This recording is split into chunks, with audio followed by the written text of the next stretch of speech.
الحمد لله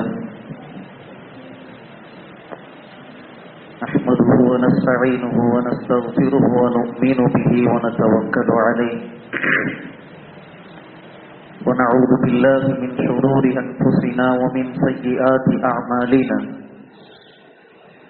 من يهده الله فلا مضل له ومن يضلله فلا هادي له ونشهد أن لا إله إلا الله وحده لا شريك له ونشهد أن سيدنا محمدا عبد الله ورسوله فبلغ الرسالة وأدى الأمانة وقام بالحجة ودعا إلى الحق أما بعد فقد قال الله تبارك وتعالى في كلامه المجيد بسم الله الرحمن الرحيم ولنبلونكم بشيء من الخوف والجوع ونقص من الأموال والأنفس والثمرات وبشر الصابرين الذين إذا أصابتهم مصيبة قالوا إنا لله وإنا إليه راجعون أولئك عليهم صلوات من ربهم ورحمة وأولئك هم المهتدون.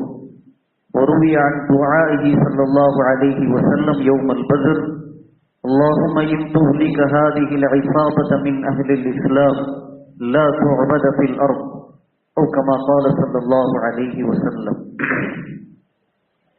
கண்ணியமிக்க பெரியோர்களே, சகோதரர்களே, அல்லாஹ் ஜல்ல சுப்ஹானஹு வ தஆலா இந்த உலகை ஒரு சோதனை களமாக அல்லாஹ் ஆக்கியிருக்கிறான். அதிலும் குறிப்பாக முஸ்லிம்களாகிய நமக்கு இந்த உலகம் என்பது முழுக்க முழுக்க ஒரு தேர்வு களத்தை போன்றாகும், ஒரு சோதனை மைதானத்தை போன்றதாகும். அதனால் அல்லாஹ் தஆலா தன்னுடைய முஸ்லிமான அடியார்களில் யார் தேர்ச்சி பெறக்கூடியவர்கள், யார் இந்த தேர்வில் தோல்வியாகக்கூடியவர்கள் இன்று எல்லா மக்களுக்கும் வெளிப்படுத்துவதற்காக அல்லாஹ் பல சோதனைகளை அல்லாஹ் ஏற்படுத்துகிறான். குர்ஆன்ல ஒரு இடத்துல அல்லாஹ் சொல்றான், வலனபுலுவன்னக்கும், நாம் கட்டாயம் உங்களை சோதித்தே தீர்வோம். இந்த ஆயத்துல எவ்வளவு அழுத்தமாக அல்லாஹ் சொல்லுகிறான். அரபியுடைய பதத்தில் அரபியுடைய இலக்கணத்தை அறிந்தவர்கள் இதனுடைய ரகசியத்தை புரிய முடியும். அல்லாஹ் மிக ஆணித்தரமாக மிக அழுத்தமாக சொல்லுகிறான், வலனபுலுவன்னக்கும், கட்டாயம் நாம் உங்களை பரிசோதித்தே தீர்வோம், உங்களை நாம் சோதித்தே தீர்வோம். அந்த சோதனைக்குண்டான அம்சங்கள் என்ன, உங்களை எந்தெந்த விஷயத்தில் எல்லாம் நாம் சோதிப்போம், அல்லாஹ் அதையும் சொல்லுகிறார். பிஷைஇன் மினல் கௌஃப், எதிரிகளுடைய அச்சத்தை உங்களுக்கு ஏற்படுத்தி சோதிப்போம். சில நேரங்களில் எதிரிகளுடைய பயத்தை உங்களுக்கு ஏற்படுத்தி சோதிப்போம். பிஷைஇன் மினல் கௌஃப் வல் ஜூ, சில நேரம் உங்களுக்கு உணவு குறைபாட்டை ஏற்படுத்தி உங்களுக்கு பசி பட்டினியை ஏற்படுத்தி நாம் சோதிப்போம். பிஷைஇன் மினல் கௌஃபி வல் ஜூ வ நக்ஸின் மினல் அம்வால், பொருளாதார குறைவை ஏற்படுத்தி சோதிப்போம். வல் அன்ஃபுஸ், ஆயுளில் குறைவை ஏற்படுத்தி சோதிப்போம். வஸ் ஸமராத், இன்னபிற பொருளாதாரங்களில் நாம் திடீரென்று தலைகீழான மாற்றங்களை ஏற்படுத்தி உங்களை சோதிப்போம். இப்படி அல்லாஹ் தஆலா கட்டாயம் நாம் உங்களை சோதித்தே தீர்வோம். அந்த சோதனை பல விதங்களில் இருக்கலாம். எதிரிகளுடைய அச்சம் என்ற அடிப்படையில் இருக்கலாம், பொருளாதார குறைவு என்ற அடிப்படையில் இருக்கலாம், அல்லது விரைவில் மரணம் என்ற அமைப்பில் இருக்கலாம். மொத்தத்தில் உங்களை பல கோணத்தில் நாம் சோதிக்கக்கூடியவர்களாக இருக்கிறோம் என்பதாக அல்லாஹ் ஆணித்தரமாக சொல்லுகிறார். கண்ணியமிக்க சகோதரர்களே, அல்லாஹ் செய்யக்கூடிய இந்த சோதனைகள், இதனுடைய முன்னுதாரணத்தை நாம் நம்முடைய வாழக்கூடிய இந்த காலத்தில் நேரடியாக அனைத்து சோதனையும் ஒருங்கிணைந்த ஒரு அமைப்பை பார்க்கிறோம். அல்லாஹ் இதெல்லாம் சோதிப்பில் சொல்லியிருக்கிறானோ அந்த அத்துணை சோதனையும் ஒருங்கிணைந்த ஒரு அமைப்பில் நாம் வாழக்கூடிய இந்த நாட்களில் நாம் அனுபவித்து வந்திருக்கிறோம். உலமாக்கள் எழுதியிருக்கிறாங்க, பிஷைஇன் மினல் கௌஃப், பயத்தினால் சோதித்தல். இன்னைக்கு நம்மீது ஆட்சி செய்யக்கூடிய ஆட்சியாளர்கள், அந்த ஆட்சியாளர்கள் சார்ந்த ஒரு அச்சம் முஸ்லிமுடைய உள்ளத்துல இருந்து கொண்டிருக்கக்கூடிய காட்சி நமக்கு எல்லாம் தெரியும். இவர்கள் ஆட்சி செய்யக்கூடிய அந்த நாட்கள் வரை நம்முடைய முஸ்லிமான மக்கள் நிம்மதியான பல விஷயத்தை மேற்கொள்ள முடியல. இவர்கள் சார்ந்த ஒரு விதமான பதட்ட நிலை முஸ்லிம்களுடைய உள்ளத்துல இருந்து கொண்டே இருக்கிறது. அல்லாஹ் சொல்லக்கூடிய அடிப்படையில் விஷயம் மினல் ஹௌஃப், எதிரிகளுடைய அச்சத்தை கொண்டு உங்களை சோதிப்போம். நாம் அந்த சோதனையை அனுபவித்துக் கொண்டிருக்கிறோம். அதற்கடுத்து அல்லாஹ் சொல்லுகிறான், பசியை கொண்டு உங்களை சோதிப்போம். இதுக்கு உலமாக்கள் விளக்கு கொடுக்கும் போது சொன்னாங்க, இன்றைய நாட்களில் ஏற்பட்டிருக்கக்கூடிய விலைவாசி முன்னேற்றம் இதுவும் ஒரு வகையான பட்டினியை போன்ற நிலைதான். கையில் பணம் இருக்கிறது, ஆனால் அந்த பணத்திற்கு உரித்தான பொருளை வாங்க முடிகின்றதா என்றால் இல்லை. எவ்வளவு வருமானம் ஒருவர் ஈட்டினாலும் சரி, கடைசியில் பற்றாக்குறையான ஒரு நிலை. இது என்னன்னா, பட்டினியை கொண்டு சோதிப்போங்கிறது விலை ஏற்றம். நாம் காணக்கூடிய விலையேற்றம்ங்கிறது இன்றைய நாட்களில் நாம் அதனுடைய விபரீதத்தை அனுபவித்து வந்து கொண்டிருக்கிறோம். அதே மாதிரி உயிர் இழப்பை கொண்டு சோதிப்போம். நம்ம கண்கூடா பார்க்கிறோம், எத்தனையோ முஸ்லிம்கள், அப்பாவி முஸ்லிம்கள் சாதாரண ஒரு மாட்டு இறைச்சி வைத்திருந்தார்கள் என்ற காரணத்திற்காக வேண்டி முஸ்லிம்கள் எத்தனையோ பேர் கொல்லப்பட்டிருக்கிறார்கள். அப்ப இந்த உயிர் ரீதியான இழப்பை கொண்டு சோதிப்போம் என்பதையும், சிறுபான்மை மக்கள் எத்தனை இடங்கள்ல எவ்வளவு அநீதமான முறையில் கொல்லப்பட்டிருக்கிறார்கள், இந்த சோதனையும் நாம் கண்டுகொண்டுதான் இருக்கிறோம். இது அல்லாஹ் சொல்லுகிறான், நஃப்ஸின் மினல் அம்வால், உங்களுடைய பொருளாதாரத்தில் குறைவை ஏற்படுத்தி சோதிப்போம். பொருளாதார குறைவுன்னா நாம் இன்னைக்கு காணக்கூடிய அநியாயமான வரிகள், ஜிஎஸ்டி போன்ற அநியாயமான அபரிதமான வரிகள், இந்த வரிகளின் மூலம் ஒரு விதமான பொருளாதார நெருக்கடி நிலை, ஒரு விதமான மந்த நிலையை நாம் உணர்ந்து கொண்டிருக்கிறோம். உலமாக்கள் சுருக்கமாக சொன்னாங்க, அல்லாஹ் எத்தனை சோதனைகள் முஸ்லிம்களை, என்னுடைய அடியார்களை செய்வேன் என்று சொன்னானோ, அந்த அத்துணை சோதனைகளையும் ஒரு முன்னுதாரணமாக நாம் வாழக்கூடிய இந்த நாட்கள்ல அனுபவித்துக் கொண்டிருக்கிறோம். எல்லா மக்களுக்குள்ளும் ஒரு விதமான ஒரு எதிர்பார்ப்பு, ஒரு விதமான ஒரு கடின சூழல், எல்லோருமே அதை உணர்ந்து கொண்டிருக்கிறார்கள். கண்ணியமிக்க சகோதரர்களே, அல்லாஹ் சொல்லக்கூடிய இந்த சோதனையில் ஒரு சோதனை தான் எதிரிகளுடைய அச்சம் சார்ந்தது. அப்ப எதிரிகள் சார்ந்த பயத்தை அல்லாஹ் இந்த ஆயத்துல, என்னுடைய சோதனைக்குண்டான ஒரு முறை என்னவென்றால், எதிரிகளுடைய பயத்தை உள்ளத்தில் போட்டு நாம் சோதிப்போம். எனவே எதிரிகள் சார்ந்த அச்சம் அல்லாஹுடைய சோதனையில் ஒரு வகையாக இருக்கிறது. இதே மாதிரி அல்லாஹ் தஆலா எதிரிகள் சார்ந்த அச்சம் என்பது சில நேரங்களில் நாம் செய்யக்கூடிய வேதனை என்பதாகவும் அல்லாஹ் சொல்லுகிறான். ஒரு அடியான் எனக்கு மாறு செய்யும் போது அவனை நான் வேதனை செய்வதற்கு எந்த பல வழிகள் இருக்கிறது. அந்த பல வழிகளில் நான் ஒரு வழி என்ன கையாள்றேன்னா, எனக்கு நீ மாற்றம் செய்கிறாய் துணிச்சலாக, என்னை நீ பயப்படாமல் நீ துணிச்சலோடு வாழ்ந்து கொண்டிருக்கிறாய், உன்னை நான் எப்படி தண்டிப்பேன் என்பதாக உனக்கு எதிரிகளுடைய பயத்தை உன் மீது நான் சாட்டி விடுவேன். அல்லாஹ் குர்ஆன்ல சொல்றான், ஒரு கிராம மக்கள், அவர்களுக்கு அல்லாஹ் எவ்வளவு உபகாரத்தை செய்திருந்தான். அந்த கிராமவாசிகள் அல்லாஹுடைய அனைத்து உபகாரத்தையும் அனுபவித்து விட்டு இறைவனுக்கு மாற்றம் செய்தார்கள். எனவே அல்லாஹ் அவர்களுக்கு என்ன தண்டனை கொடுத்தான்னா, பட்டினியை அல்லாஹ் அவர்களுக்கு ஏற்படுத்தினான், அவர்களுக்கு எதிரியுடைய பீதி அல்லாஹ்வுத்தாலா ஏற்படுத்தினான். அப்ப ஒரு ஆயத்தில் அல்லாஹ் சொல்லுகிறான், எதிரிகள் சார்ந்த பயம் என்பது என் சோதனையில் ஒரு வகை. இன்னொரு ஆயத்தில் அல்லாஹ் சொல்றான், எதிரிகள் சார்ந்த அச்சம் என்பது சில வேளை நாம் நம்முடைய அடியார்களுக்கு வேதனை என்ற அடிப்படையில் ஏற்படுத்தக்கூடியது. குர்ஆன்ல வேறொரு கோணத்துல சொல்றான், எதிரிகள் சார்ந்த பயம்ங்கிறது இந்த பயத்தை ஷைத்தான் தூண்டக்கூடியவனாக இருக்கிறான். இது ஷைத்தானுடைய தூண்டுதல், அவனுடைய தூண்டுதலினால் ஏற்படக்கூடியது. அவன்தான் எதிரிகளை உங்களுக்கு எதிராக திருப்பி விடுகின்றான். அந்த வேளையில் நாம் அவனுக்கு செய்யறதுக்கு வாய்ப்பு கொடுக்கிறோம். அல்லாஹ் குர்ஆன்ல சொல்றான், இன்னமா தாலிகுமுஷ் ஷைத்தான், இந்த அனைத்து அச்சுறுத்தல்களும் ஷைத்தான் புறத்திலிருந்து இருக்கிறது. இன்னமா தாலிகுமுஷ் ஷைத்தான் யுஹப்பிஃபு அவுலியாஅஹு, அவன் தன்னுடைய ஆதரவாளர்களை பயமுறுத்துகிறான்.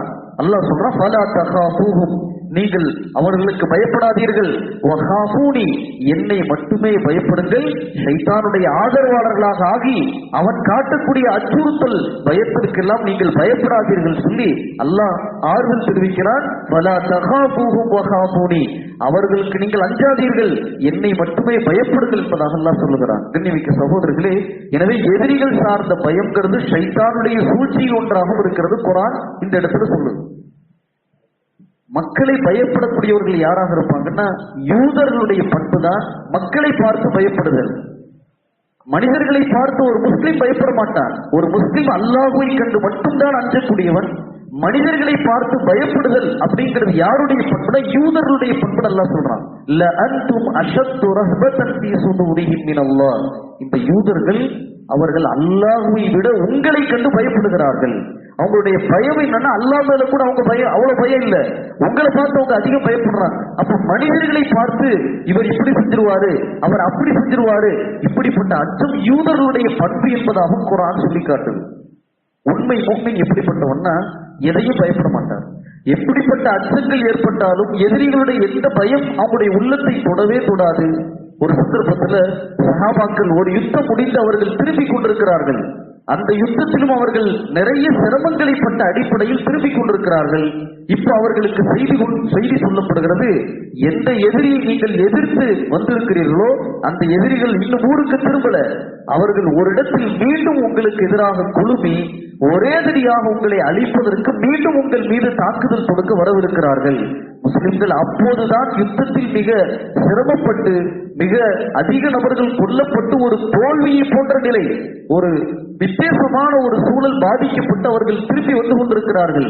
இந்த நேரத்தில் மீண்டும் தகவல் கொடுக்கப்படுது, அவர்கள் அவங்களுடைய இடத்துக்கு போகல, அவர்கள் ஒரு இடத்தில் குழுமி இருந்து ஒரேதடியாக உங்களை அழித்து விட்டு போகலாம் சொல்லி முழு ஆயுதங்களோடு மீண்டும் வரவிருக்கிறார்கள். சொன்ன நேரத்தில் அந்த முஸ்லிம்கள் சொன்ன வார்த்தை அல்லாஹ் குர்ஆன்ல பதிய வைக்கிறான், அல்லதீன கால லஹுமுன் நாஸ், சிலர் வந்து இவர்களுக்கு சொன்னார்கள், இன்னன்னாஸ கத் ஜமஉ லகும், எதிரிகள் உங்களுக்காக ஒருங்கிணைந்து விட்டார்கள், ஒரேதடியாக உங்களை ஒட்டுமொத்தமாக அழிக்க ஆயத்தமாகி விட்டார்கள் என்று இவர்கள்ட்ட சொன்னபோது ஃபக்ஷௌஹும், பயந்து விடுங்கள், அவர்களுடைய தாக்குதலை கண்டு நீங்கள் அஞ்சி விடுங்கள் என்று ஒருத்தர் வந்து சொன்ன நேரத்தில் இவர்கள் சொன்ன வார்த்தை என்னன்னா, வகாலு ஹஸ்புனல்லாஹு வ நிஅமல் வக்கீல், எத்தனை எதிரி வந்தாலும் பரவாயில்ல, நாங்கள் அதற்கு அஞ்சக்கூடியவர் அல்ல, எங்கள் அல்லாஹ் எங்களுக்கு போதுமானவன், அவன் சிறந்த பொறுப்பாளியாக இருக்கிறான்னு சொல்லி அந்த நேரத்தில் எதிரிகளுடைய எந்த பயத்தையும் தங்களுடைய மனதில் உள்வாங்காமல் அவர்கள் சொன்ன வார்த்தையை குர்ஆன் பதிய வைக்கிறது, வகாலு ஹஸ்புனல்லாஹு வ நிஅமல் வக்கீல்,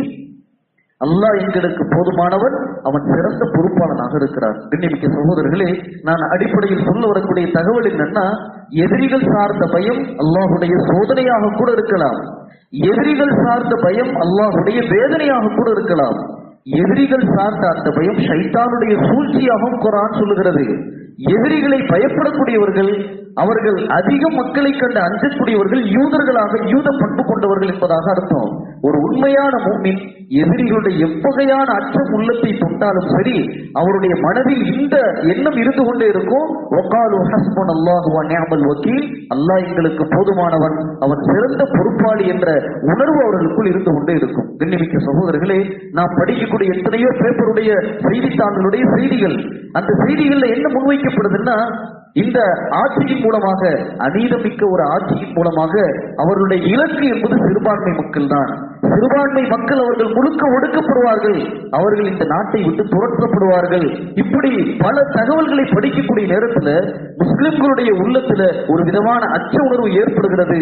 அடுத்த ஆட்சிக்கு இதே போன்ற அநியாயக்காரர்கள் வருவார்களே ஆனால் நிலைமை என்னாகுவது? பள்ளிகளை இடிப்போம் என்பதாக சொல்லுகிறார்கள், மதரசாக்கள் மூடப்படும் என்பதாக சொல்கிறார்கள், இஸ்லாமிய அடையாளங்களை நீங்கள் பகிரங்கமாக செயல்படுத்த முடியாது என்று சொல்கிறார்கள்.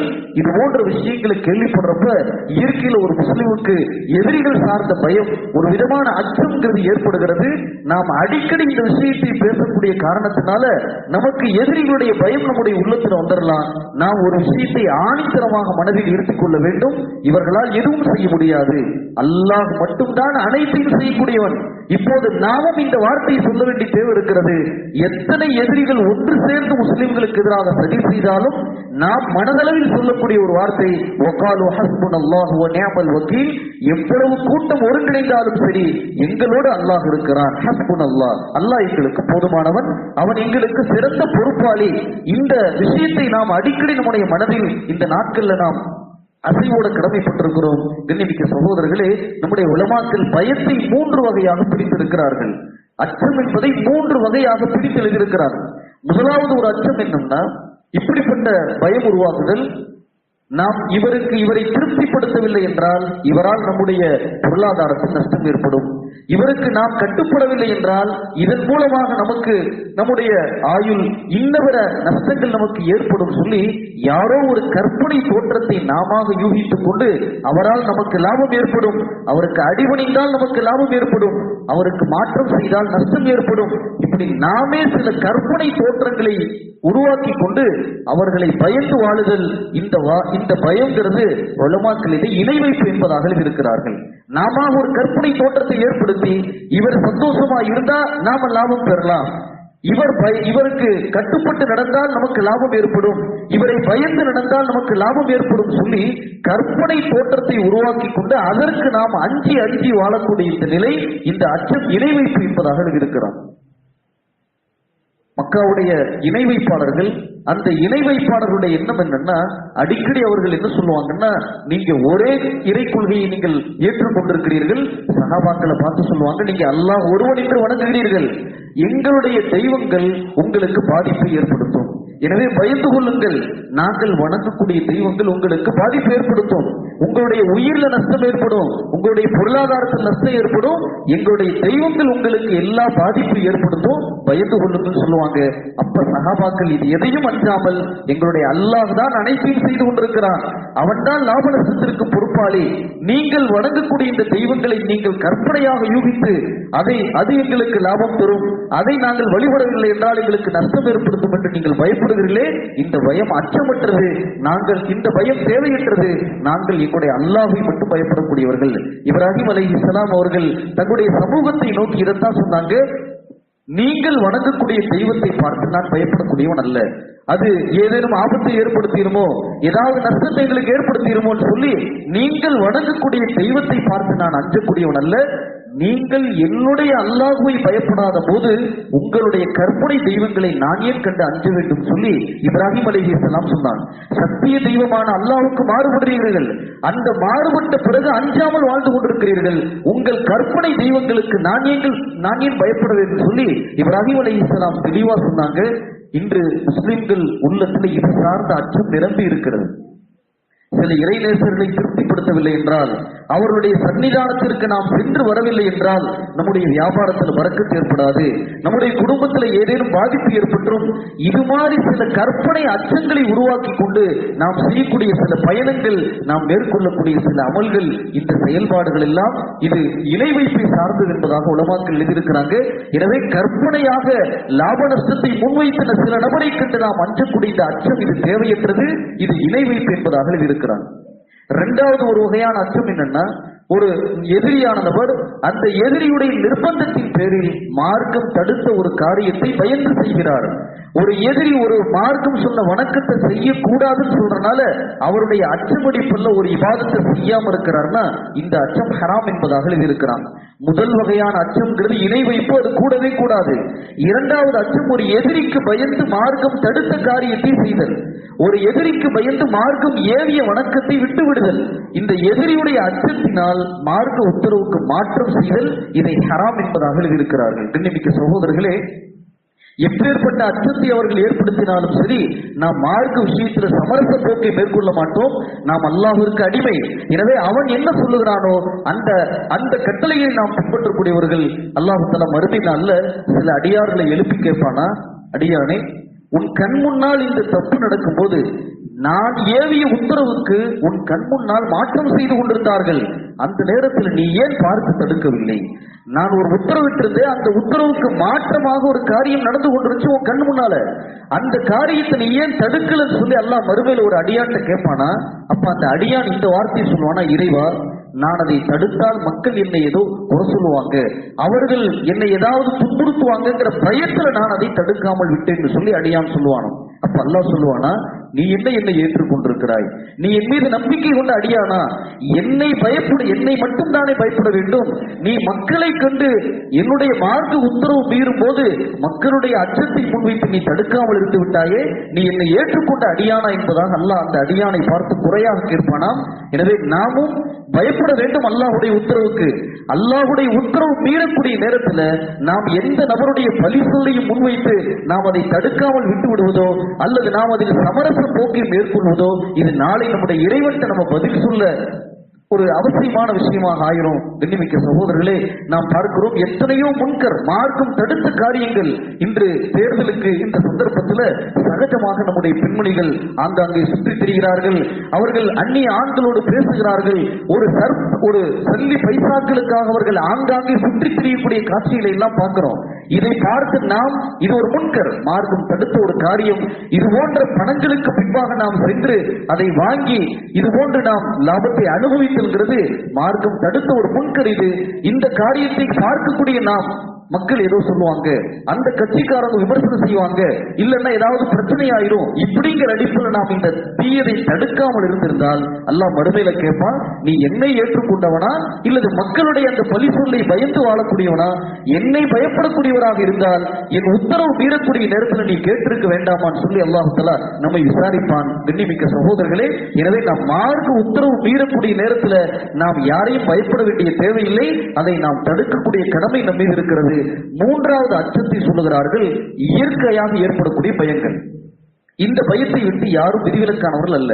இயற்கையாக ஏற்படக்கூடிய பயம், இது எல்லோருக்கும் ஏற்படக்கூடிய பயம். இது ஹஜ்ரத் மூசா அலைஹிஸ்ஸலாம், அல்லாஹ்வுடைய திருத்தூதர், அந்த மூசா அவர்களே பாம்பை பார்த்து பயந்திருக்கிறார்கள். மூசா நபி அவர்கள் அந்த கையிலிருந்து அல்லாஹ் ஒரு தடியை கீழே போட சொல்லுகிறான்.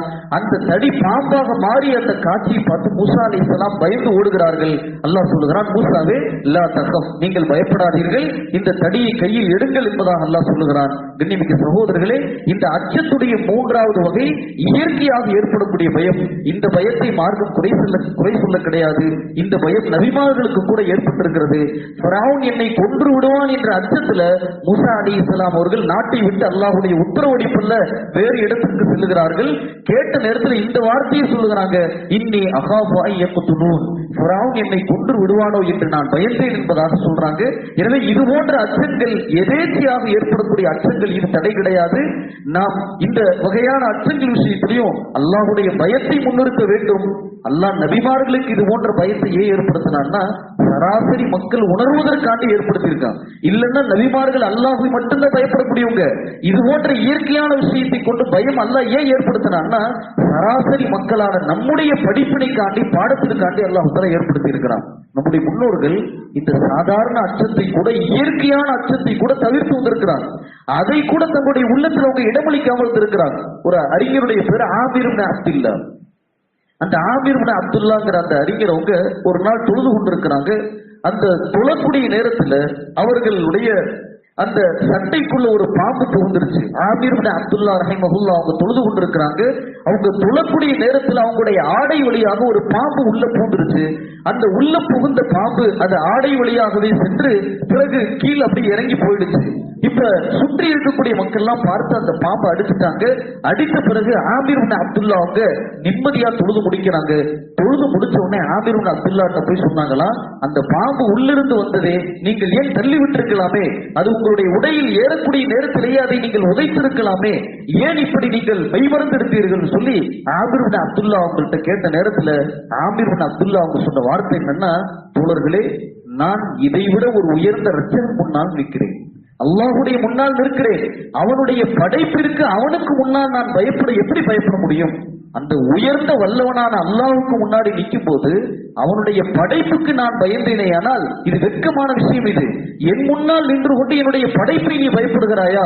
எனவே இது அல்லாஹ்வுடன் நான் வெட்கப்படக்கூடிய அடிப்படையில இறைவா உன்னுடைய சன்னிதானத்தில் இருந்து கொண்டு உன்னுடைய சாதாரண படைப்பை பார்த்து நான் பயப்படுவதா? அந்த எண்ணத்துல நான் எந்த அச்சம் இல்லாமல் அதை தடுக்காமல் விட்டு விட்டேன்னு சொல்லி ஆமீர் இப்னு அப்துல்லா ரஹிமஹுல்லாஹ் சொன்னாங்களா, இந்த அச்சம் இயற்கையானது, ஆனால் இறைவன் முன் நிற்கும் போது இது கூட இழுக்கு என்பதாக நம்முடைய முன்னோர்கள் தவிர்த்து வந்திருக்கிறாங்க. மற்றொரு சந்தர்ப்பத்தில் யூசுப் இப்னு அஸ்பாத்ங்கிற ஒரு மகான், அந்த மகான் அவங்க சொல்றாங்க, தன்னுடைய ஆசிரியர்கிட்ட கேட்கிறாங்க, ஆசிரியரே, நான் வீட்டில் இருக்கும் போது திடீர்னு ஏதோ ஒன்று கடப்பதை போன்று எனக்கு உணர்வு உருவாகுது. வீட்டில் இருக்கும்போது திடீர்னு ஒரு பொருள் கடப்பதை போன்று எனக்கு ஒரு உணர்வு உருவாகுது, அதனால உள்ளத்தில் ஒரு வகையான அச்சம் உருவாகுதுன்னு சொன்னாங்களாம். அப்ப அவங்களுடைய ஆசிரியர் சொன்னாங்களா, மன் காஃபல்லாஹ காஃபலஹு குல்லு ஷை, யார் அல்லாஹ்வை பயப்படுகிறாரோ அவருக்கு எல்லா பொருளும் பயப்படும். யார் இறைவனுக்கு முழுமையாக அச்சவில்லையோ அவரை எல்லாம் பயமுறுத்தாட்டும் சொன்னாங்க. அவங்களுடைய ஆசிரியர் சொன்ன வார்த்தை, அல்லாஹ்வை நீ முறைப்படி அஞ்சினால் அனைத்தும் உன்னை கண்டு அஞ்சும். நீ இறைவனுக்கு முழுமையாக அஞ்சவில்லை என்றால் எல்லாம் உன்னை பயமுறுத்தாட்டும். எனவே இது ஒன்றும் இல்லைன்னு சொல்லி ஆசிரியர் ஆறுதல் தெரிவிக்கிறாங்க. யூசுப் இப்னு அர்பாத் சொன்னாங்களா, அதற்கு பிறகு எதை கண்டும் எனக்கு அச்சம் உருவாகல. இயற்கையான விஷயமா இருந்தாலும் சரி, எவ்வளவு பயமுறுத்தக்கூடிய தோற்றங்களாக இருந்தாலும் சரி, எனக்கு அதற்கு பின்னாடி பயமே வரலன்னு சொன்னாங்க. இதே மாதிரி இன்னொரு மகான் அவங்க அம்ர் இப்னு உத்பாங்கிற ஒரு மகான். அந்த மகான் அவங்க படையில் புறப்பட்டு சென்றிருக்கிறாங்க. அந்த படையில புறப்பட்டு இருக்கிற நேரத்துல ஒரு பகல் வேளையில தன்னுடைய படையினர்கள் எல்லாம் ஓய்வெடுத்துக் கொண்டிருக்கிறாங்க. இந்த அம்ர் இப்னு உத்பா ரஹிமஹுல்லாஹ் அவங்க ஓரமாக ஒரு மலை உச்சியில ஒரு பாறையின் மீது தொழுது கொண்டிருக்கிறாங்க. அப்போ அந்த கூட வந்தவர்கள் எல்லாம் தேடுறாங்க, அவங்களை காணோம்னு சொல்லி கடைசியாக ஒரு பாறையின் மீது அவர்கள் வெயில்ல தொழுது கொண்டிருக்கூடிய காட்சி பார்க்கிறாங்க. இவ்வளவு வெயில்ல அவர் பாறையில் எப்படி நிற்கிறார்னு சொல்லி அவர் பக்கத்துல போய் பார்க்கலான்னு போறாங்க. போற நேரத்தில் அவர்களுக்கு மேல் ஒரு மேகம் குடை போன்று நிற்கிறது. ஒரு மேகம் குடை போன்று நிற்கிறது. அந்த அம்ர் இப்னு உத்பா அவங்க தொழுது கொண்டிருக்கிறாங்க. இவங்களுக்கு இந்த காட்சி வியப்பா இருந்தது. மிகப்பெரிய இறைநேசனாக இருப்பார் என்று அந்த படையினர் எல்லாம் திரும்பி வந்துட்டாங்க. இரவு நேரத்துல அதே மாதிரி அம்ர் இப்னு உத்பா எழுந்து தொழுது கொண்டிருக்கிறாங்க. அந்த தொழக்கூடிய நேரத்துல திடீரென்று ஒரு சிங்கத்துடைய கர்ஜனை கேட்கிறது. படையினர் எல்லாம் வாரி சுருட்டி தூங்கிட்டு இருந்தவங்க எந்திரிக்கிறாங்க. எந்திரித்து அம்ர் இப்னு உத்பா தொழக்கூடிய இடத்துக்கு போறாங்க. அங்கு ஒரு சிங்கம் அது முன்பாக நின்று கொண்டிருக்கிறது. அம்ர் இப்னு உத்பா எந்த விதமான பயமும் இல்லாமல் அவங்க தொழுது முடிக்கிறாங்க. இவர்கள் பயந்து கொண்டு ஒளிந்து பிறகு அவங்க தொழுது முடிச்ச உடனே அம்ர் இப்னு உத்பாட்ட கேட்டாங்க, சிங்கத்துடைய கர்ஜனை கேட்டது உங்களுக்கு பயமாக இல்லையா? நீங்கள் இப்படி நிம்மதியாக தொழுது கொண்டிருக்கீங்கன்னு சொன்ன நேரத்துல அம்ர் இப்னு உத்பா சொன்னாங்களா, இந்த சிங்கத்தை படைத்த அல்லாஹ் முன்னால் இருக்கும்போது இதனுடைய சப்தத்தை கேட்டு நான் பயந்தால் என்னுடைய இறைவன் என்ன நினைத்துக் கொள்வான்? அடியானை என் முன்னால் இருக்கிறாய், எனக்கு அச்சப்படாமல் என்னுடைய ஒரு படைப்பை கண்டு நீ பயப்படுகிறாய் என்று சொல்லி இது அல்லாஹ்வுடைய கண்ணியத்திற்கு இழுக்காக அமையாதா? எனவே நான் இந்த சப்தம் கூட எனக்கு கேட்கவில்லை, இந்த அச்சமே எனக்கு வரலன்னு சொல்லி அம்ர் இப்னு உத்பா ரஹிமஹுல்லாஹ் சொன்னாங்களா. நான் சொல்ல வரக்கூடிய விஷயம் இயற்கையான விஷயம். இந்த இயற்கையான பயங்கள், இந்த பயத்தை கூட அல்லாஹ்வுடைய கண்ணியத்தின் முன்பாக நம்முடைய முன்னோர்கள் இந்த பயத்தையும் வென்று விட்டார்கள். இறை அச்சம் அவர்கள் இதைவிட மிகைத்ததாக இருந்தது. கண்ணிமிக்கவர்கள், எனவே நாமும் இந்த நேரத்தில் அடிக்கடி நாம் கேட்கக்கூடிய செய்தி விஷயங்கள், நாம் பேசக்கூடிய இந்த தகவல் மூலமாக நம்முடைய உள்ளத்திலே ஒரு விதமான பயம் உருவாயிடுது. இவர்கள் வந்தா என்ன ஆகிறது, அடுத்த நிலை எப்படி ஆகிறது, பொருளாதார சிக்கல் உருவாகுமோ, மார்க்கத்திற்கு ஆபத்து உருவாகுமோ, உயிர் அச்சம் ஏற்படுமோ சொல்லி பலவிதமான உணர்வுகள் நமக்குள்ள வந்துடுது. இந்த நேரத்தில் நாம் அல்லாஹ் மீது நம்முடைய பாரத்தை, நம்முடைய எல்லா சுமைகளையும் அவன் மீது ஏற்படுத்தி நம்ம சொல்லக்கூடிய ஒரு வார்த்தை, ஹஸ்புனல்லாஹு வ நிஅமல் வக்கீல், அல்லாஹ் எங்களுக்கு போதுமானவன், அவன் சிறந்த பொறுப்பாளியாக இருக்கிறான். இந்த அச்சத்தை எல்லாம் அவன் வென்றெடுக்கக்கூடியவன்.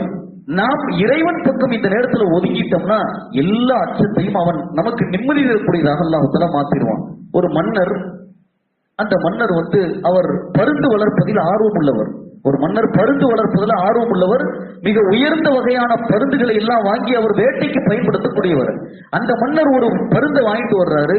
அந்த பருந்து ஏனைய பருந்துகளோடு சுற்றி பிரியாம அது ஒரு மரத்தின் கிளையில் போய் அமர்ந்து கொள்ளுது. எவ்வளவோ பயிற்சி கொடுக்கப்படுது.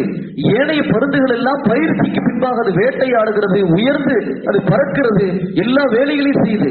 ஆனா இவர் எந்த பருந்தை அதிக தொகையிட்டு வாங்கி வந்தாரோ அந்த பருந்து விட்டவுடன் அது போய் ஒரு மரத்துடைய கிளையில உட்கார்ந்துக்குது. அந்த மன்னருக்கு ரொம்ப வியப்பாயிடுது.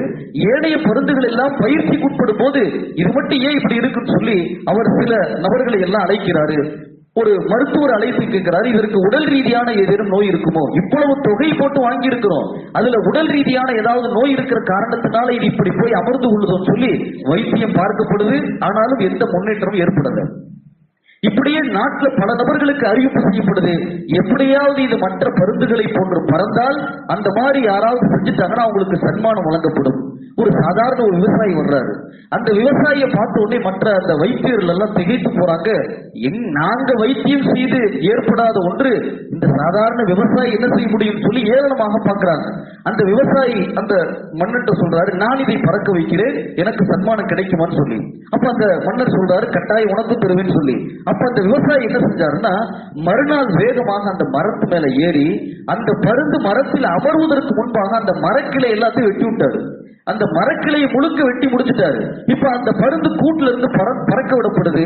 அது நேராக வானலாவும் பறக்க ஆரம்பிச்சிருச்சு. அந்த மரத்தை தேடாமல் அதை வேகமாக மற்ற இடங்கள் எல்லாத்தையும் பறக்க ஆரம்பிச்சிருச்சு. இப்ப எல்லோருக்கும் வியப்பாயிடுச்சு, என்னது இவ்வளவு நாளா இத்தனை பயிற்சிகள் கொடுத்து கூட அது பறக்கல, எவ்வளவு மருத்துவம் பார்த்து கூட பறக்கல, ஆனா இந்த விவசாயியுடைய ஒரு முறையினால பறந்துருச்சுன்னு சொல்லி ஒரு கூப்பிட்டு கேட்டாங்களா, ஏன் இந்த வேலையை செஞ்ச? அப்ப சொன்னாரா, அந்த மருந்து பறப்பதற்கு பயந்து கொண்டிருந்தது, அதற்குள் ஒரு வகையான மனோரீதியான ஒரு அச்சம் இருந்ததை நான் உணர்ந்தேன். விட்டவுடன் அது அங்கு போய் உட்காருதுன்னா அது சார்ந்து இருக்கக்கூடிய ஒன்று, அது சார்ந்த அச்சம் இருக்கிறதுனால பறக்கக்கூடிய பயத்தில் அது ஒரு பிடிமானம் தேவை சொல்லி உட்கார்ந்துச்சு. நான் அந்த பிடிமானத்தை எல்லாம் அகற்றிட்டேன். இப்ப அது பார்க்கிறது, எங்கும் பிடிமானம் கிடைக்கல, இனி பறக்கிற தவிர ஒரு வழி இல்லைன்னு சொல்லி அது பறக்க ஆரம்பிச்சிருக்கு சொல்லி அந்த விவசாயி சொன்னாரா. உண்மையில உலமாக்கள் இந்த சம்பவத்தின் பின்னால், இந்த கதையின் பின்னால் எதை உணர்த்துறாங்கன்னா, நாம் இன்னைக்கு இந்த கட்சி வந்து விட்டால் நமக்கு அச்சம் இருக்கிறது, இது சார்ந்த பயம், என்ன நடக்குமோ, இப்படி ஆகுமோ அப்படி ஆகுமோ சொல்லி எதிரிகள் சார்ந்த பல வகையான அச்சத்தை நம்ம ஒரு பிடிமானமா வச்சிருக்கிறோம். இது எல்லாத்தையும் விட்டுட்டு அல்லாஹ் மீது நம்ம பாரத்தை போட்டோம், அவனுடைய அச்சம் நம்முடைய உள்ளத்துல வந்துருச்சுன்னா இயற்கையா நாம் மேலோங்குவதற்கு இதை தவிர வேற வழி கிடையாது. இல்லைன்னா இந்த அச்சத்தை பிடித்துக் கொண்டே நாம் வாழ்நாள் முழுக்க பயப்படக்கூடிய சூழல் உருவாயிரும். இந்த கதையின் பின்னால் உலமாக்கள் உணர்த்தக்கூடிய செய்தி என்னன்னா, இந்த கிளை போன்ற மற்ற உலக காரணிகளை எல்லாம் விட்டுருங்க, உங்களுடைய ஒரே சாய்மானம் அல்லாஹ் பக்கம் இருக்குமேயானால் இந்த நேரத்தில் துஆவின் மூலமாக நீங்கள் அனைத்தையும் சாதிக்க முடியும். பெருமானார் ஸல்லல்லாஹு அலைஹி வஸல்லம் அவர்கள் துஆவின் மூலமாக ஒரு குறிப்பிட்ட அந்த முயற்சிக்கு பிறகு பெருமானார் அவங்க எத்தனை எதிரிகளை வீழ்த்தி இருக்கிறார்கள். முயற்சி இல்லாமல் அல்ல, காரணிகளை எல்லாம் தேர்ந்தெடுத்த பிறகு ஒரு கட்டத்தை தாண்டி செல்லும் போது பெருமானார் அவர்கள் தன்னுடைய பிரார்த்தனையின் மூலமாக, இறைவனுடைய தவக்குள் நம்பிக்கையின் மூலமாக எத்தனை எதிரிகளை வீழ்த்தி இருக்கிறாங்க. ஒரு சந்தர்ப்பத்தில் பெருமானார் ஸல்லல்லாஹு அலைஹி வஸல்லம் அவர்களுக்கு ஒரு வசனம் இருக்குது, தப்பத் யதா அபீ லஹபி வதப், அபூ லஹபுடைய கரங்கள் நாசமாகட்டும், அவருடைய மனைவி, அந்த மனைவி அவள் கோல் சொல்லக்கூடியவள் சொல்லி ஒரு குடும்பம், ஒரு தனிநபர், ஒரு கணவன் மனைவியை குர்ஆன் பெயர் சொல்லி விமர்சனம் செய்திருக்குன்னா அந்த அபூ லஹபுடைய ஒரே குடும்பத்தை பற்றி மட்டும்தான். அபூ லஹபுடைய பேரும் சபிக்கப்பட்டது சொல்லப்பட்டது. அதே மாதிரி அவருடைய மனைவியுடைய பண்பையும் அல்லாஹ் தஆலா சொல்லி கோல் சொல்லக்கூடிய பெண்மணி என்பதாக அல்லாஹ் 2 நபரையும் சபித்திருக்கிறார். இந்த ஆயத்தை பெருமானார் ஓதி காட்டின உடனே அபூ லஹபும் அவருடைய மனைவியும், அந்த மனைவி ஏற்கனவே மிக மோசமாக பேசக்கூடியவள், இந்த ஆயத்தை பெருமானார் ஓதி காட்டியவுடன் மக்கால ஆங்காங்கே ஓதப்படுகிறது. அந்த பெண்மணி காதில் விழுந்தவுடன் அந்த அபூ லஹபுடைய மனைவி உம்மு ஜமீல் பெருமானாருடைய பக்கத்து வீட்டுக்கார பெண்மணி, அந்த பெண்மணிக்கு செய்தி கேள்விப்பட்டு, முகமது இன்றைய தினம் என்னையும் என்னுடைய கணவனையும் சபிப்பதை போன்று, என்னை குறை சொல்வதை போன்று வசனத்தை ஓதி காண்பிச்சிருக்கிறாரான்னு சொல்லி உம்மு ஜமீல் பெருமானார் பள்ளியில உட்கார்ந்து இருக்கிறாங்க. அபூபக்கர் ரலியல்லாஹு அவங்க நபிக்கு பக்கத்துல உட்கார்ந்து இருக்கிறாங்க. உம்மு ஜமீல் வேகமாக வருகிறார். இந்த காட்சியை பார்த்த உடனே அபூபக்கர் ரலியல்லாஹு புரிந்து கொண்டாங்க, யா ரசூலல்லாஹ், நீங்கள் இறங்கிய அந்த வசனத்தை ஓதி காட்டினீர்களே, இந்த பெண் மோசமானவள், இவருடைய நாவு மோசமான நாவு, எனவே உங்களை திட்டுவதற்காண்டி வருகிறார் என்று நினைக்கிறேன். யா ரசூலல்லாஹ், நீங்கள் ஒளிந்து கொள்ளுங்கள் அல்லது இங்கிருந்து எழுந்து வேகமாக நீங்கள் சென்று விடுங்கள் சொல்லி அபூபக்கர் ரலியல்லாஹு அவங்க உம்மு ஜமீல் வரக்கூடிய காட்சியை பார்த்து உடனே சொல்றாங்க. பெருமானார் ஸல்லல்லாஹு அலைஹி வஸல்லம் சொன்னாங்க, அபூபக்கரே பயப்படாதீர்கள், அவளுடைய பார்வைக்கு நான் தெரிய மாட்டேன், அவளுடைய பார்வைக்கு நான் தெரிய மாட்டேன்னு சொல்லி பெருமானார் சொல்றாங்க. உம்மு ஜமீல் அதே மாதிரி அபூபக்கருக்கு பக்கத்துல வர்றா. வந்த நேரத்துல உன்னுடைய தோழர் முஹம்மது எங்களை குறை சொல்லி இருக்கிறாராமே அப்படின்னு சொல்லி சொன்ன உடனே அபூபக்கர் ரலியல்லாஹு அன்ஹு பதில் சொல்றாங்க, அவர் ஒன்னும் குறை சொல்லல, ஏன்னா அல்லாஹ் இறக்கிய வசனத்தை தான் ஓதி காமிச்சிருக்கிறாங்க. அபூபக்கர் அவங்க அழகா சொன்னாங்க, அவர் ஒன்றும் குறை சொல்லவில்லை, உங்களுக்கு தவறாக செய்தி வந்திருக்கும் சொல்லி சொல்லிடுறாங்க. உம்மு ஜமீல் எந்த விதமான வேற தீய பேச்சுக்கள் பேசாம திருப்பி போயிட்டாங்க. இப்ப பெருமானார் அவங்க சொன்னாங்க, அபூபக்கரே நான் சொன்னேன் அல்லவா, அந்த பெண் என்னை பார்க்க முடியாது என்பதாக நான் சொன்னேன் அல்லவா. அப்ப நபி ஸல்லல்லாஹு அலைஹி சொன்னாங்க, எதிரிகளுடைய அச்சம் உங்களுக்கு ஏற்பட்டால் அந்த நேரத்தில் நீங்கள் துஆக்களை கொண்டும் குர்ஆனுடைய வசனங்களை கொண்டும் நீங்கள் அவர்களுக்கு எதிராக சாதிக்க முடியும் சொல்லிட்டு பெருமானார் அவங்க குர்ஆனுடைய வசனத்தை ஓதுனாங்க. வைதா கரஅத்தல் குர்ஆன, நீங்கள் குர்ஆனை ஓதுவீர்களே ஆனால் ஜஅல்னா பைனக வ பைனல் லதீன லா யுமினூன பில் ஆகிரத்தி ஹிஜாபம் மஸ்தூரா, உங்களுக்கும் எதிரிகளுக்கு மத்தியில் திரையை நாம் ஏற்படுத்தி விடுவோம். குர்ஆனை நீங்கள் முழுக்க புரிந்து அதனுடைய யகீனுடன் நீங்கள் ஓதுவீர்களே ஆனால் உங்களுக்கும் எதிரிகளுக்கு மத்தியில் திரையை நாம் ஏற்படுத்தி விடுவோம். இமாம் குர்துபி என்ற பெரிய ஒரு மகான், ஸ்பெயினுடைய மிகப்பெரும் அறிஞர்கள் ஒருத்தவங்க, அவங்க சொல்றாங்க, இந்த ஆயத்து குர்ஆனுடைய இந்த வசனம் எனக்கு எவ்வளவு பெரிய பாதிப்பு ஏற்படுத்துச்சுன்னா, பெருமானாருடைய இன்னொரு அறிவிப்பு, நபியவர்களுக்கு 3 ஆயத்தை சொன்னாங்க. அந்த 3 ஆயத்தை யார் ஓதிக்கொள்கிறாரோ எதிரியுடைய அச்சத்திலிருந்து அல்லாஹ் இவரை பாதுகாத்து விடுகிறான், எதிரியுடைய கண்ணிலிருந்து அல்லாஹ் இவரை திரையிட்டு விடுகிறான் சொல்லி பெருமானார் சொன்னாங்க. இமாம் குர்துபி அவங்க அந்த 3 வசனங்களை என்னுடைய வாழ்வில் கண்கூடாக கண்டேன்னு சொல்றாங்க. அதனுடைய தாக்கத்தை நான் நேரடியாக உணர்ந்தேன். குர்துபால அந்த தீய மன்னன் ஒருவன் என்னை பிடிப்பதற்காக வேண்டி ஆள் அனுப்பினான். அந்த இமாம் குர்துபியை அழைத்து வாருங்கள், அவரை கூட்டுவாங்கன்னு சொல்லி என்னை அனுப்பிச்சு விட்டான். அந்த ஆட்கள், மன்னனுடைய ஆட்கள் வரக்கூடிய நேரத்துல நான் தெரு ஓரத்தில் உட்கார்ந்து இருந்தேன். அந்த 2 பேர் குதிரையில வர்றாங்க. அந்த காட்சியை பார்த்த உடனே இவர்கள் என்னை பிடிக்க வருகிறார்கள் என ஆங்காங்கே விசாரித்துக் கொண்டிருக்கிறாங்க. அவர் எங்கே என்பதாக இமாம் குர்துபி அவங்க அந்த இடத்துல உட்கார்ந்துகிட்டு பெருமானார் சொல்லி கொடுத்த அந்த ஆயாத்துகளை, அந்த துவாக்களை எல்லாம் ஓதுறாங்க. ஓதி முடித்தவுடன் அவர்கள் பார்க்க இந்த 2 பேரும் கடந்து போறாங்க. பார்வைக்கு தெரியவே இல்லை, பேசிக்கொண்டு போறாங்க. இந்த ஆள் எங்க போயிட்டாருன்னு தெரியல, நாமும் பல இடத்துல தேடி பார்த்தோம், எங்குமே கிடைக்கலையே இவர்கள் சொல்லி பேசிக்கிட்டு போறாங்க. இப்ப இமாம் குர்துபி சொல்றாங்க, என்னுடைய வாழ்நாளில் நேரடியாக நான் பார்த்தேன், என்னுடைய அச்சம் சார்ந்த அந்த எதிரிகள் அவருடைய பார்வையில் அல்லாஹ் தஆலா என்னை மறைத்த காட்சியை நான் அனுபவமாக பார்த்தேன் சொல்லி இமாம் குர்துபி சொல்றாங்க. இந்த நேரத்தில் நான் சொல்ல வரக்கூடிய தகவல் என்னன்னா, நாம் எத்தனையோ முயற்சிகளை செய்து விட்டோம். இந்த முயற்சியை தாண்டி இன்னைக்கு எத்தனை சூழ்ச்சிகள் நடைபெறுது. இது எல்லாத்தையும் வெல்வதற்கு நம்மகிட்ட இப்ப கடைசியா நம்மிடம் இருக்கக்கூடிய ஒரே ஒரு ஆயுதம்ங்கிறது துவா தான். நாம் அல்லாஹ்விடத்தில் பிரார்த்தனை செய்ய வேண்டும். குர்ஆனுடைய சில வசனங்களை ஓத வேண்டும். அல்லாஹும்ம இன்னா நஜஅலுக ஃபீ நுஹூரிஹிம் வ நஊது பிக மின் ஷுரூரிஹிம். இறைவா, தீய நபர்களுடைய அந்த தீங்கிலிருந்து எங்களை பாதுகாத்து விடுவாயாக. இந்த துஆவை நாம் அதிகமாக ஓத வேண்டும். அப்படி ஓதனம்னா அல்லாஹ் தஆலா நமக்கு ஒரு நல்ல ஒரு சூழ்நிலை அல்லாஹ் தஆலா ஏற்படுத்துவான். அனஸ் இப்னு மாலிக் ரலியல்லாஹு அன்ஹு, கடைசியாக இந்த தகவலோடு முடித்துக் கொள்கிறேன். அனஸ் இப்னு மாலிக் ரலியல்லாஹு அன்ஹு உங்களை ஹஜ்ஜாஜ் இப்னு யூசுப் உடைய ஒரு ஆள் தேடி வருகிறார். உங்களை ஹஜ்ஜாஜ் அழைத்து வர சொன்னான். அனஸ் இப்னு மாலிக் உங்க பள்ளியில வீட்டில் உட்கார்ந்து இருக்காங்க. எப்படி உட்கார்ந்து இருக்காங்க? காலை நீட்டி கொண்டு ரொம்ப ஆசுவாசமா உட்கார்ந்து இருக்கிறாங்க. அப்ப ஹஜ்ஜாஜ் இப்னு யூசுப் உடைய ஒரு ஆள் வர்றாரு. வந்து அந்த காட்சியை பார்த்து சொல்றாரு, எந்த அச்சம் இல்லாமல் நான் எண்ணிக்கொண்டு வந்தேன், ஹஜ்ஜாஜ் அழைக்கிறார் என்று செய்தி இவருக்கு தெரிஞ்சிருச்சுன்னா எங்கேயும் ஓடி ஒளிஞ்சிருப்பாங்க. இதை எத்தனையோ சஹாபியை கொண்டிருக்கிறான். எனவே ஹஜ்ஜாஜ் அனுப்பிய ஆள் என்னை பார்த்தவுடன் கொஞ்சம் கூட பயம் இல்லை, ஓடி ஒளியவில்லை, காலை நீட்டி ரொம்ப ஆசுவாசமா உட்கார்ந்து இருந்தாங்க. அப்ப நான் போனேன், ஹஜ்ஜாஜ் அனுப்பி இருக்கிறார், அமீர் என்னை அனுப்பி இருக்கிறார், உங்களை அழைத்து வர சொன்னார்கள். அப்ப அனசதுல்லா கேட்டாங்க, எந்த அமீர், எந்த ஆட்சியாளர்? அப்ப ஒரு பேர் சொல்றாரு, ஹஜ்ஜாஜ் இப்னு ஹஜ்ஜாஜ் இப்னு யூசுப் என்னை அனுப்பி இருக்கிறார். அப்ப அனஸ் ரலியல்லாஹு சொல்றாங்க, ஹஜ்ஜாஜா, அவன் மீது அல்லாஹ்வுடைய நாசம் உண்டாகட்டும், அல்லாஹ் அவனை கேவலப்படுத்துன்னு சொல்லி வார்த்தை சொல்றாங்க. உடனே அந்த ஆட்சி, அந்த அழைக்க வந்த ஆளு கோவம் வந்துருச்சு. என்ன சொல்லுகிறீர்கள், இப்படி மன்னருக்கு எதிராக வார்த்தையை சொல்றீங்களே? அப்ப அனஸ் ரலியல்லாஹு சொன்னாங்க, இறை உத்தரவை மீறக்கூடியவனை நான் சபிப்பது முறைதானே? எத்தனையோ நல்லோர்களை கொண்ட நபரை நான் சபிப்பது முறைதானே சொல்லி அனஸ் இப்னு மாலிக் ரலியல்லாஹு பயமே இல்லாமல் பேசுகிறார்கள். சரி, பேசியது போட்டு புறப்பெல்லாம் வாங்கன்னு சொல்லி அனஸ் இப்னு மாலிக் உங்கள்கிட்ட அந்த பணியால் சொல்றாரு, எந்த தயக்கம் இல்ல, வா போலாம். அனஸ் ரலியல்லாஹு எழுந்து புறப்பட்டாங்க.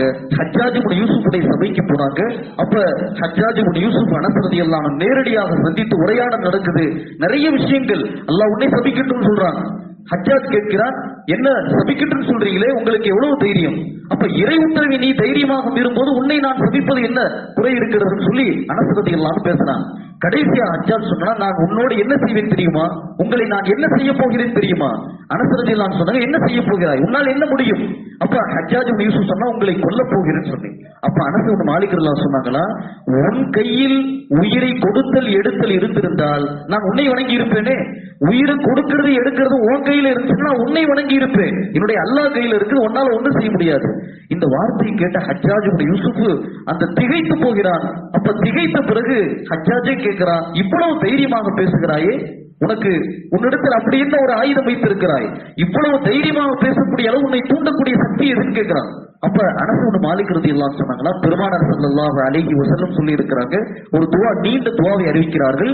இந்த துவாவை காலை மாலை யார் ஓதுகிறாரோ எதிரியுடைய அனைத்து விதமான கெடுதியிலிருந்து அல்லாஹ் பாதுகாத்து விடுகிறான்.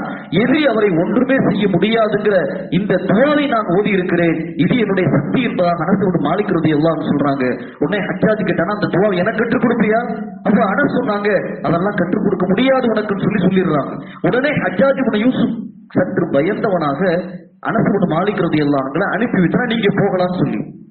அந்த தேடி வந்த ஆள் சொன்னாரா, 2 நாட்களாக தேடி பிடித்து வந்த ஆளை எந்த விசாரணை இல்லாம நீங்க வாட்டுக்கு தண்டனை இல்லாம அனுப்பி வைக்கிறீங்களேன்னு சொல்லி அந்த தேடி வந்த நபர் ஹஜ்ஜாஜை பார்த்து சொன்ன நேரத்துல ஹஜ்ஜாஜ் சொன்னானா, எனக்கு தெரியக்கூடிய காட்சி உனக்கு தெரிந்தால் நீயும் இந்த முடிவு தான் எடுத்திருப்ப.